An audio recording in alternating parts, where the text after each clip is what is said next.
Everyone. तो हमने last lecture में क्लास 3 के एसएसटी का chapter number 6 India physical feature start किया था।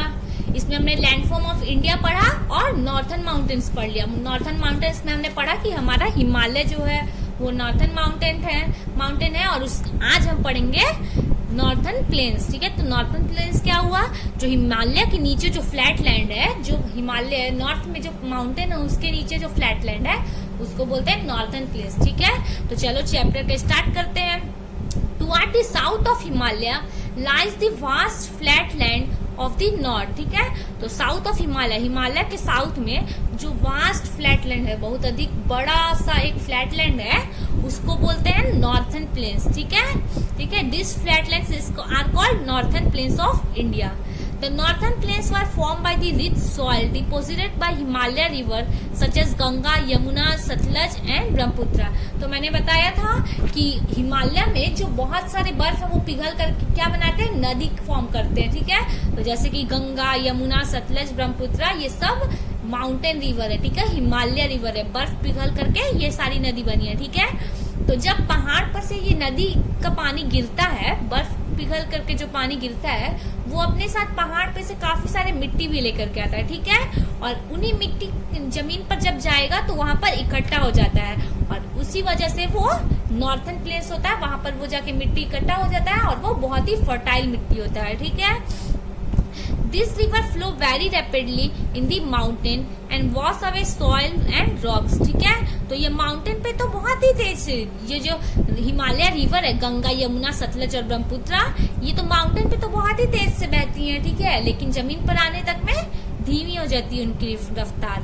ठीक है, तो ये माउंटेन पे इतनी तेज चलती है तो अपने साथ जितने भी सॉइल हुए, रॉक्स हुए, उन सबको अपने साथ बहा लेती है। ठीक है, on reaching the flat land this river start flowing slowly. ठीक है, तो जब ये जमीन पर आती है सारी नदियां तो ये बिल्कुल धीमे बहने लगती हैं। ठीक है, in this flat land the river leave behind the soil and the rock that they were carrying from the mountain. ठीक है, तो माउंटेन से जो नदी आ रही है वो अपने साथ रॉक और सॉइल को लेकर के आ रही है, लेकिन जब उनका स्पीड फ्लैट लैंड पे आखिर कम हो जाता है, धीमा हो जाता है, तब वो अपने साथ जितने भी सॉइल या फिर मिट्टी या पत्थर लेकर के आई है वो सब वहीं पर छोड़ देती हैं। ठीक है, और this rich and fine soil are called slate. ठीक है, तो ये जो अच्छा सॉइल है बिल्कुल टुकड़े टुकड़े में, बिल्कुल जिसमें उपजाऊ बोलते हैं ना, वो उपजाऊ सॉइल है, उसको बोलते हैं स्लीट। स्लीट मतलब क्या, काटना, कटाऊ का मिट्टी होता है, पानी अपने साथ मिट्टी काट कर लेके आता है, इसीलिए उसको बोलते हैं स्लीट। ठीक है, the ability of such soil The availability of such rich soil make the northern plains good for growing different kind of crops। ठीक है, तो ये जो रिच सॉइल आ रहा है पहाड़ पे से बह करके पानी में से, वो बिल्कुल उपजाऊ होता है, एकदम फर्टाइल होता है। तो ये इसी की वजह से नॉर्थन प्लेन जो है वो बिल्कुल अच्छा बन जाता है, फर्टाइल लैंड बन जाता है और क्रॉप का वहां पर एग्रीकल्चर होता है, अच्छा फार्मिंग होता है उसकी वजह से, उस सॉइल की वजह से। ठीक है, A lot of people live in the village, town and city in the northern place। ठीक है, तो नॉर्थन प्लेस में काफी सारे लोग विलेज, टाउन, सिटीज में रहते हैं और हमारा बिहार, हम खुद भी नॉर्थन प्लेस में। ठीक है, चलो आगे देखते हैं क्या लिखा हुआ है। ये देखो, ये है नॉर्थन प्लेस, यहाँ पर हिमालय और फिर हिमालय के नीचे नॉर्थन प्लेन्स। समझ में आया? चलो देखो, वाराणसी है, वो भी नॉर्थन प्लेन्स में है और नॉर्थन प्लेन्स में काफी सारे क्रॉप्स ग्रो होते हैं। चलो लेटेस्ट एक्सप्लोरर में क्या दिया हुआ वो भी देख लेते हैं। What are the different type of crops grown in the northern plains. तो कौन कौन से डिफरेंट टाइप ऑफ क्रॉप्स है, कौन कौन से फसल है जो कि नॉर्थन प्लेन्स में उगते हैं, तो मैं बता देती हूँ। सबसे पहले तो चावल, उसके बाद वीट मतलब गेहूं, और फिर शुगर केन, गन्ने का खेती होता है, या फिर कॉटन की भी खेती होती है नॉर्थन प्लेन्स में। समझ में आया? चलो अब आगे पढ़ते हैं। The great Indian desert. Desert क्या होता है? रेगिस्तान को बोलते हैं डेजर्ट, जहाँ पर केवल बालू हो। ठीक है, तो चलो इसमें देख लेते क्या लिखा हुआ है। The great Indian desert lies in the north west part of India. जो हमारा ग्रेट इंडियन डेजर्ट है वो नॉर्थ वेस्ट पार्ट में है इंडिया के। मैंने बताया था इधर है ईस्ट, इधर वेस्ट, इधर नॉर्थ और इधर साउथ। तो यहाँ नॉर्थ और यहाँ ईस्ट है, यहाँ नॉर्थ और यहाँ वेस्ट है, तो ये क्या हुआ, नॉर्थ वेस्ट। तो जो हमारा ग्रेट इंडियन डेजर्ट है वो नॉर्थ वेस्ट पार्ट में है इंडिया के। Cover the most part of the Rajasthan, और ये ग्रेट इंडियन डेजर्ट राजस्थान का पूरा पार्ट, मतलब पूरा नहीं, आधा से ज्यादा पार्ट ले लेता है, ठीक है। आधा से ज्यादा पार्ट हमारे राजस्थान का डेजर्ट है। It is also known as Thar desert. तो इस ग्रेट डेजर्ट को बोलते हैं थार डेजर्ट, थार डेजर्ट, ठीक है। It is a hot and dry area that get very less rainfall. ये जो एरिया है, ये जो डेजर्ट है, ये बहुत ही गर्मी रहती है यहाँ, ठीक है। और यहाँ पर बारिश भी बहुत कम होती है। The availability of water is less in desert. जो पानी है वो बहुत कम होता है, बारिश कम होती है तो पानी भी कम होगा वहाँ, तो लोगों को बहुत ही दिक्कत होगी वहाँ पे पानी के बिना। People is staying in the far away places in the desert. जो लोग बहुत दूरी पे रहते हैं, फार अवे मतलब दूर, ठीक है। तो जो लोग रहते हैं दूर पे उन डेजर्ट में, उनको तो दिक्कत होती होगी पानी की, ठीक है। Walk long distance for Fitch water. तो उन लोग को क्या, बहुत ही दूर का रास्ता तय करना पड़ता है पानी लाने के लिए, ठीक है। और इसीलिए हम सबको पानी बचा के रखना चाहिए, पानी बहुत जरूरी है हम सबके लिए। तो उनको बहुत ही दूर रास्ता, कभी कभी तो यहाँ से डेहरी तक का रास्ता उन्हें तय करना पड़ता है पानी लाने के लिए। The Thar desert is a very dry area and few plants and tree grow here. तो थार डेजर्ट क्या है, बहुत ही ड्राई एरिया, बिल्कुल सूखा हुआ जगह है, और वहां पर कुछ कुछ ही प्लांट होंगे, जैसे कैक्टस वगैरह होगा, केवल काफी कम प्लांट्स ही वहां पर उगते हैं, ठीक है। देख लो यहाँ पर है थार डेजर्ट, राजस्थान के आधे पार्ट में। देखो यहाँ ये दिया हुआ great Indian desert. People use camel to travel in the desert. तो जो थार डेजर्ट के लोग हैं, डेजर्ट के लोग हैं, वो लोग किससे चलते हैं, कैमल का यूज करते हैं एक जगह से दूसरे जगह तक जाने के लिए, क्योंकि यहाँ पर गाड़ी नहीं चल पाती है। बालू में कैसे गाड़ी चलेगी, गाड़ी अंदर चली जाएगी, ठीक है। तो इसीलिए कैमल का यूज करते हैं। Women walk a long distance to get water in the desert. तो औरतें जो हैं उनको बहुत ही दूर का रास्ता तय करना पड़ता है पानी लाने के लिए।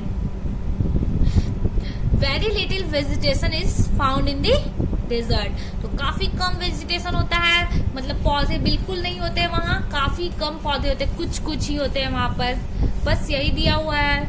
How do people travel in the desert, what are the common mean of transport on the Thar desert, ठीक है। तो मैंने अभी बताया कि डेजर्ट पे लोग, बालू होती है तो गाड़ी से तो वो लोग ट्रेवल कर नहीं पाएंगे, तो वो लोग किसका यूज करते हैं, ऊंट का यूज करते हैं, कैमल का यूज करते हैं एक जगह से दूसरे प्लेस पे जाने के लिए, ठीक है। चलो अब आगे पढ़ते हैं the plateau reason. Plateau region में हम पढ़ते हैं, प्लेट्यू रीजन क्या हो गया, ये जो हमारे नॉर्थन माउंटेन को छोड़ करके, डेजर्ट को छोड़ करके बाकी जो रीजन है साउथ में, उसको बोलते हैं plateau region. The southern part of the plateau region is known as Deccan plateau. तो जो साउथर्न, ये है हमारा प्लेट्यू, और ये साउथर्न पार्ट है, उसको बोलते हैं डेक्कन प्लेट्यू, ठीक है। डेक्कन मतलब क्या, दक्षिण।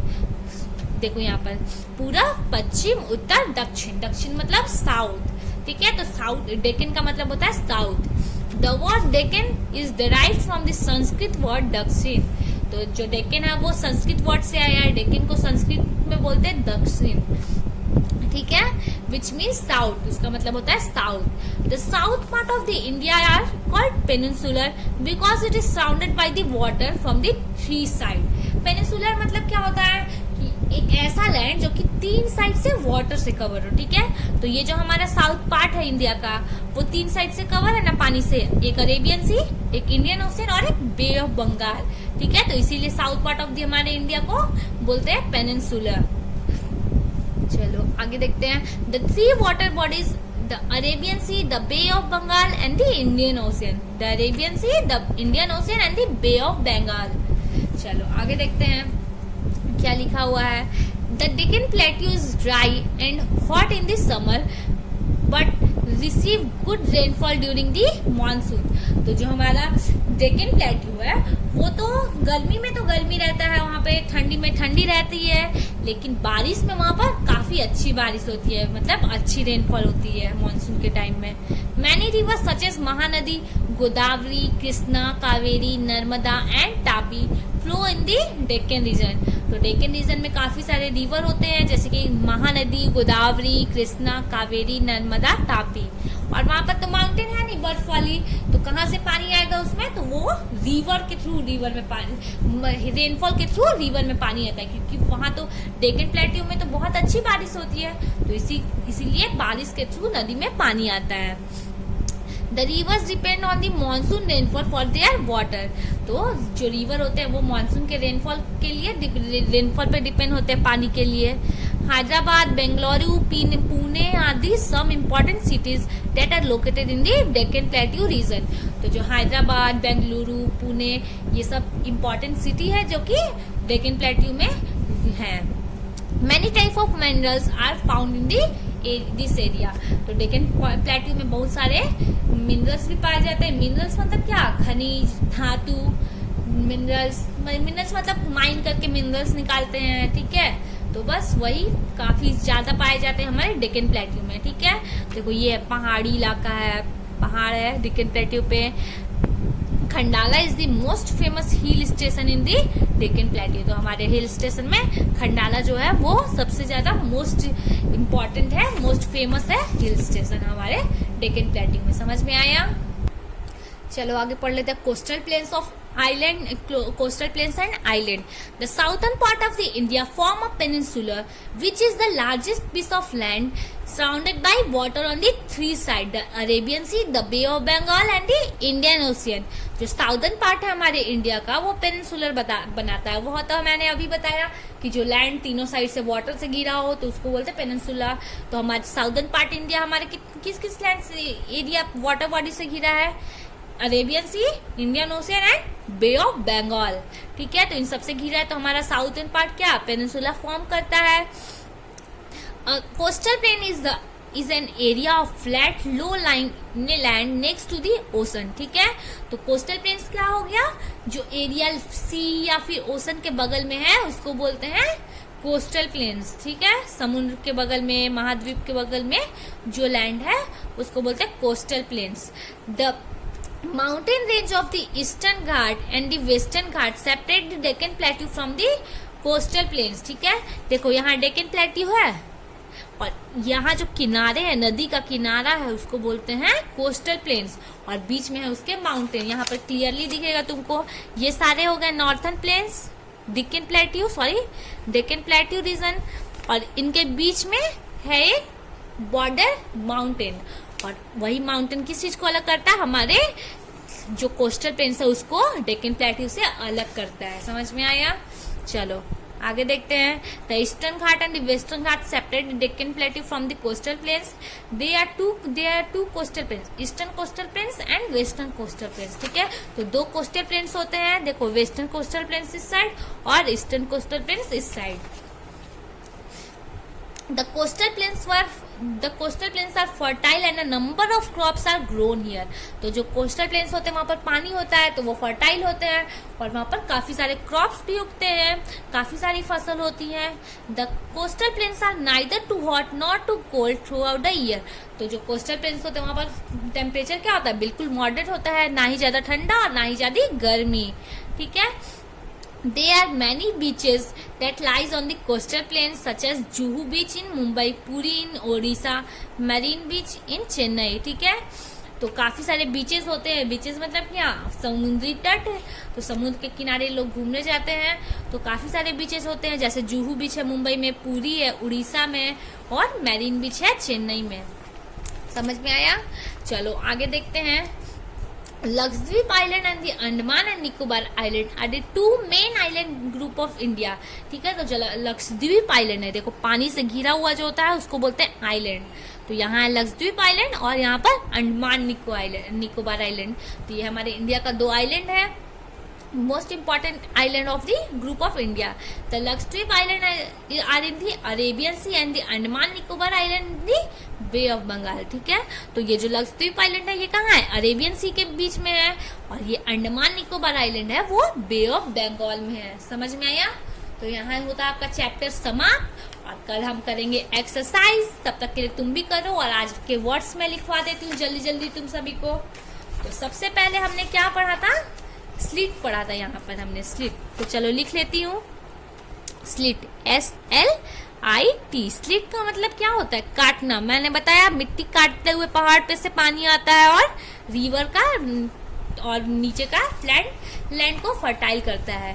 तो स्लिट मतलब काटना। उसके बाद मैंने बताया क्रॉप्स के बारे में कि नीचे का लैंड जो है नॉर्थन प्लेन्स का फर्टाइल होता है, इसलिए वहां पर क्रॉप्स उगते हैं, ढेर सारे फसल होते हैं। तो क्रॉप्स का मतलब फसल। ठीक है, चलो अब इसके बाद देख देते हैं कि थार इंडियन डेजर्ट के बारे में मैंने बताया कि फार अवे प्लेस, काफी दूर लोगों को जाना पड़ता है पानी लाने, तो लिखते थे फार अवे। फार अवे का मतलब क्या हुआ? काफी, बहुत दूर, बहुत दूर। समझ में आया? और यहाँ मैंने बताया फेच वाटर, तो पानी की लाने के लिए बहुत दूर जाना पड़ता है, तो फेच मतलब लाना। समझ में आया? चलो उसके बाद हमने पढ़ा पेनिनसुला। ये तो तुम जरूरी है याद कर लेना, इसका मैं इंग्लिश में लिखवाती हूँ, PENINSULAR। ठीक है, पेनिनसुला। पेनिनसुला मतलब कि land, land that is surrounded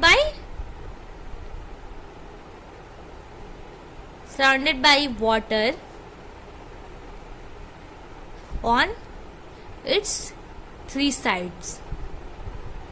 ठीक है, जो लैंड 3 साइड से पानी से घिरा हो उसको बोलते हैं पेनिनसुला। ठीक है, चलो उसके बाद हमने पढ़ा मिनरल। यहाँ हमने मिनरल पढ़ा। ठीक है, जो प्लेट्यू रीजन होता है उसमें मिनरल पाया जाता है, तो मिनरल लिख लेते हैं MINERALS। मिनरल्स मतलब क्या होते हैं? धातु। मैंने बताया खनिज पदार्थ को बोलते हैं धातु, मिनरल्स। समझ में आया? उसके बाद मैंने बताया बीच, यहाँ पर जो हमारे कोस्टल प्लेन्स है वहां पर बीच होते हैं घूमने के लिए, तो ये भी लिख लेते हैं BEACHES। बीचेस मतलब क्या होता है? समुद्री तट। ठीक है, समुद्री तट, समुद्री तट। चलो अब जल्दी से लिख लो तुम लोग, और कल एक्सरसाइज करेंगे हम लोग, लेकिन तुम लोग भी तब तक से कोशिश करना। अब मिलते हैं कल एक्सरसाइज करने के लिए, तब तक के लिए बाय।